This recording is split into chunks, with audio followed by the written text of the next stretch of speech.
Greetings to each and every one of you who is watching me at this time. And if today is your first time watching me or passing by, kindly share this video and follow my Facebook page. You can also subscribe my YouTube page, Seeker of Truth TV. You can follow me on my TikTok page at Seeker of Truth.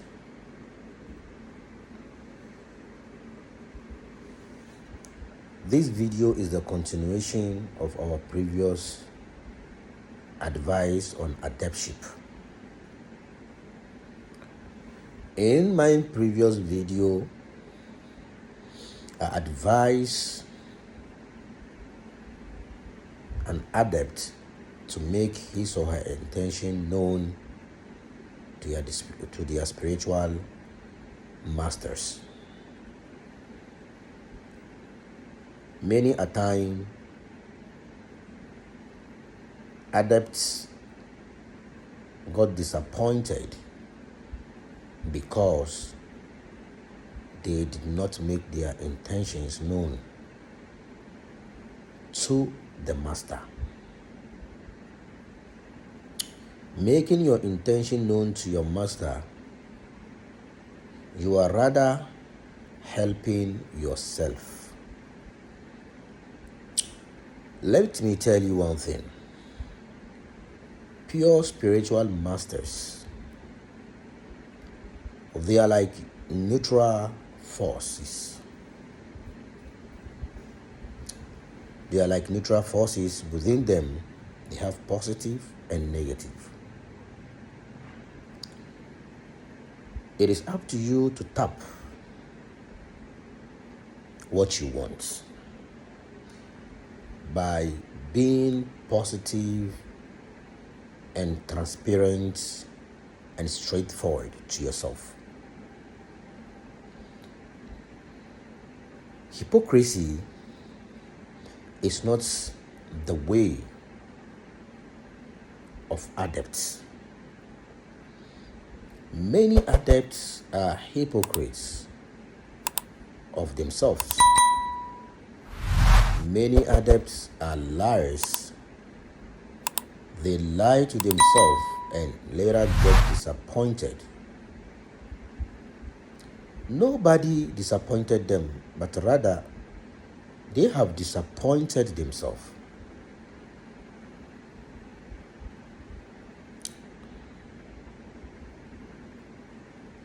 I'm not going to use anybody but myself. I have encountered so many things in life. I have interacted with so many people who were so acclaimed. To be adepts. Whereas they are not. Along the line, they fail. Spirituality is not a goose which you can go to the market and buy. Even if you contact a spiritual master for any spiritual help, along the line, that spiritual master will groom you.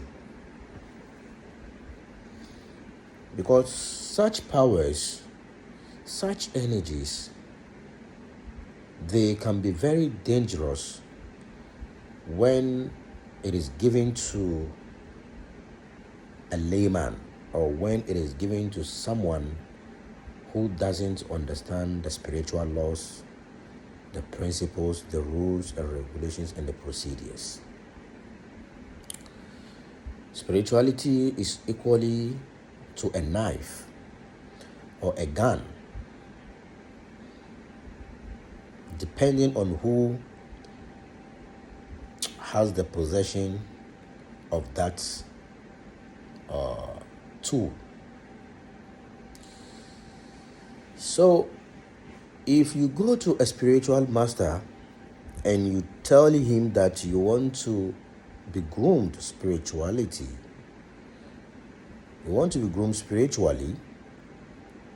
you are telling him that you want him to be your father. You want him to be your director. You want him to be your guider. So this person will groom you. Through the grooming, he will test you. He will test your patience. He will test your faith. He will test you to know how serious you are on this path. The master can know that you are not serious. You came in for another thing, but he may not tell you. He may dance in according to the tune, because you are lying to yourself.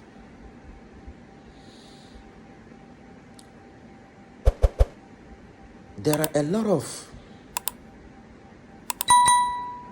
informations, misconceptions, misinformation out there about spirituality, which thousands, bunch of people have been following that path.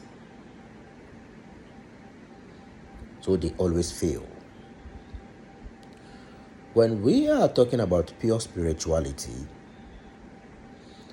we are talking about having an experience, to have an experience of who you are, to experience who you are, to experience where you came from, for you to break the bond of limitation, to go beyond limitation and transcend that experience as a way of living.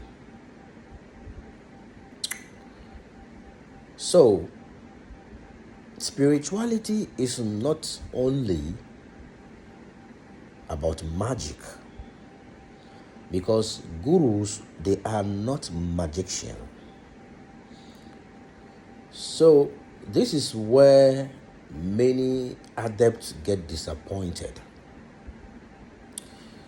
because some of these adepts, when they go to a spiritual person, they always want to see miracles. They want to see the master performing magic. The master should be performing miracles. The master should perform money spell for them to get money, for them to get this, for them to get that. Whereas spirituality kills the ego of longing of the materiality. It kills that longing for material things, then activates the inner truth to see the illusion beyond everything.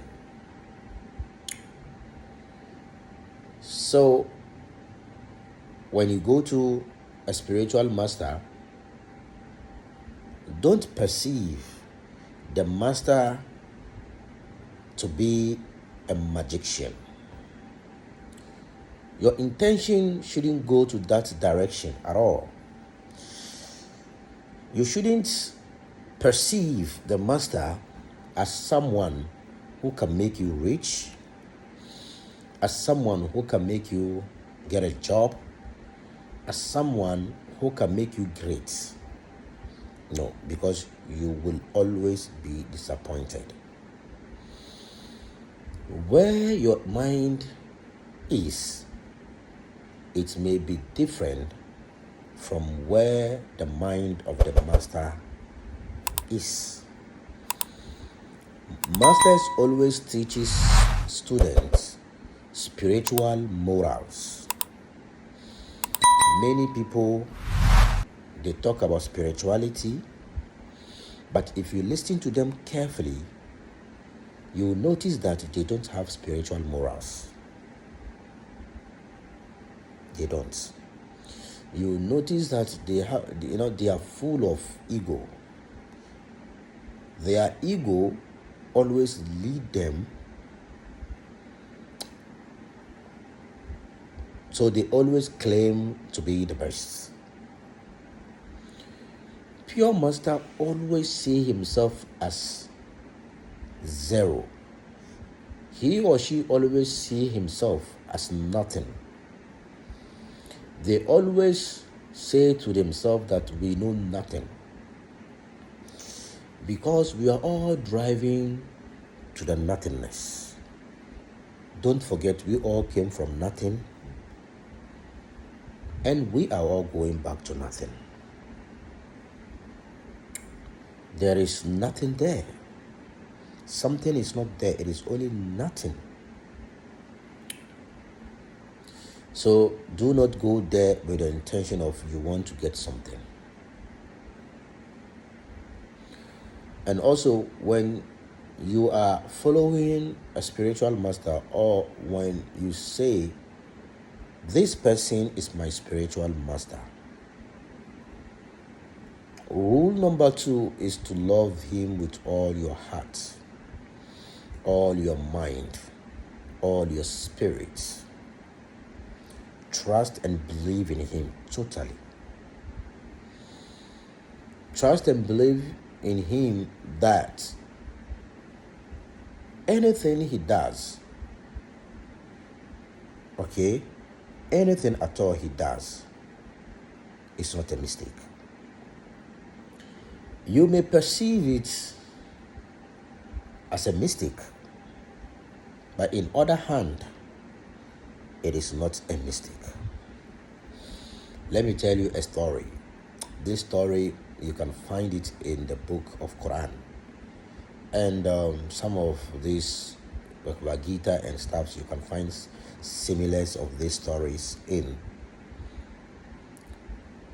Moses once told God, this is a symbolic, okay? When I use God here, Moses speaking to God, is a symbolic.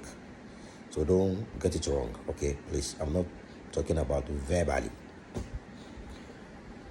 Moses once asked God that, my Lord, is there anyone who is more knowledgeable than me? Is there anyone out there who communicates with you directly than me? Is there anyone out there who you love and cherish more than me? That's ego right there. And God said to Moses, yes, there is.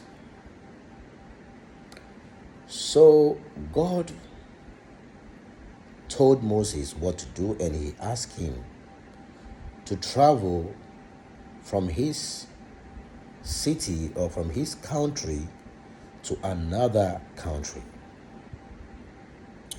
that he will meet a gentleman, or he will meet a man whose name is Khidr.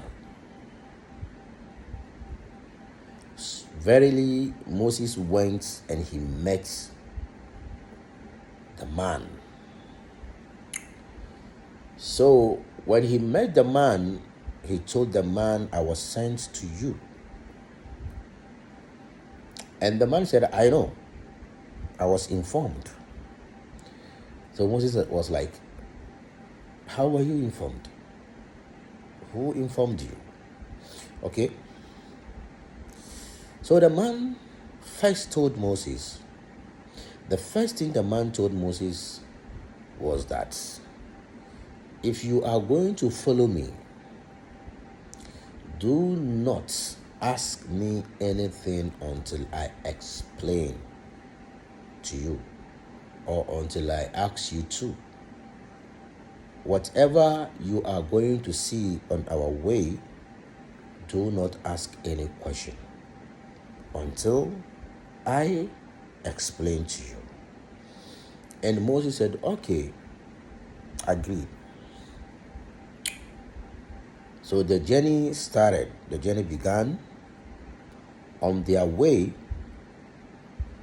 they met a very big river with a finest ship, a very fine ship, beautiful ship. So this man started to, destroy some part of this finest ship, started breaking part of the ship. So Moses was annoyed, and he was like, what did the owners do to you? Why would you do such a thing? And he answered, didn't I tell you not to ask me anything that you see on our journey until I explain to you? And Moses said, I'm very sorry. Don't punish me of something that I do not know. And he said, okay. So they left there, and the journey continues. So the journey continued, and they met a young boy. The man cut off his head. He cut off the young boy's head. And Moses said, what? What a barbaric. What did this innocent boy did to you? Why would you kill him? And the man said, didn't I tell you not to ask me anything until I explain to you? And Moses answered, yes, I'm very sorry. If I ever ask you again, then you should not go with me. Don't go with me again. So they agreed upon that. So they entered into a village. When they got there, they were thirsty and hungry. They were asking people for food and water. None of these people offered them, food, no water. So on their way in that village, they saw an old building that was about to, break down. It was about to fall down. And the man, which is Hypocrite, asked Moses to help him up to, rebuild the building. They should chalk it and build very well so that it won't fall. And Moses said, why would you do such a thing? We came to these people, we were hungry, thirsty. They didn't offer anything. They didn't mind us. They didn't help us. Why do you want to render them help? And the man said, this is our last. I'm not going anywhere with you again. This will be our last stop, our end. This is going to be the end of our journey. And he said, okay, let me explain to you of the things that you couldn't have patience to learn. You see that ship, that finest ship that I destroyed some part of it, it belongs to two orphans. Behind that river, there is a king who is a very heartless king, heartless king, bad man. He sees all finest ships. When he sees that your ship is very beautiful, very nice, he'll impound the ship and make it his. And these orphans, that is what they use to feed themselves with it. So I had to destroy some part of it, break part of it. So when the king sees it, when he sees that this, sheep is destroyed, some part of it is destroyed, he won't arrest it, he won't take it. So I did that to save the sheep. And you see that boy, his parents were very good people. They were gentle and good people. They were peacemakers. But this boy will be the cause to bring them into trouble, to bring curse onto them. So I had to save their legacy. I have to save that by killing that boy. But that boy will be someone who will bring danger and chaos in that town, and it will affect his parents. And you see that building that I asked you to fix it. There is a treasure under that building. And that treasure was kept for 2 orphans. And it was kept over there until they grow of age. They can use it to help themselves with it. So if I allow that building to fall down, people will barge in and they might find it and they will steal it.